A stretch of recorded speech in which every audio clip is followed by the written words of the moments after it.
So ito pala yung Colarn Grand View Resort.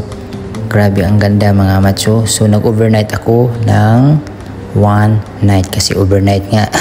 So ito yung room namin mga macho. I-share ko lang sa inyo. Yung terrace mga macho is may CR siya kasi may swimming pool sa banda. So ito na yung room namin na 1 night na tinirahan namin. So siyempre mga macho, naligo ako agad kasi naligo ako sa beach pagdating talaga kasi yun nga na-miss ko mag beach. So dito mga macho yung pinakauna talagang araw namin. So ang oras dito is 9 AM. So pina-check in kami ng maaga mga macho kasi yun nga naaga din kami nagising at maaga kami pumunta sa resort na to. Sa super ganda niya is pwede kayong magkape sa baba mga macho. At pwede din kayong antay sa baba kasi may restaurant doon sa baba nila, sa baba ng resort nila.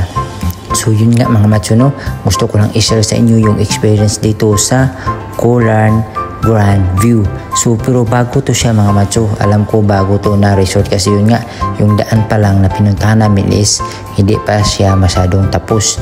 Kaya sabi ng mga staff din, oo nga hindi pa siya masyadong tapos pero ang dami ng mga empleyado at ang daming customer, pero karamihan customer dito is mga Chinese. So yun nga mga macho, at siyempre mga macho, yung dala ko na boxer is order ko yan sa TikTok, pero mas maganda din yan mga macho kasi yun nga ang nipis ng boxer to at saka super smooth na isuot mga macho. Kung sino mag-order dito mga macho sa TikTok boxer natin, no, so may TikTok account din tayo mga macho kung sino yung mag-order dito, kaya ilagay ko din sa description para din kung gusto nyo lang mga macho, diba? So yun nga mga macho, no, so i-flex din ulit natin yung katawan natin. Kaso lang yung katawan natin yung mga macho is medyo hindi na masyadong sulit kasi yun nga hindi na tayo nagpo-focus sa pag-exercise masyado kasi yun nga ang oras natin ngayon is super busy sa work at saka siyempre busy sa mga future na ginagawa din natin. So yun nga mga macho, no, kaya gusto ko lang i-share sa inyo at ma-enjoy nyo kung kayo is pupunta sa Colarn at mag-check-in dito sa Grand View. So recommended ko dito mga macho is maganda talaga siya.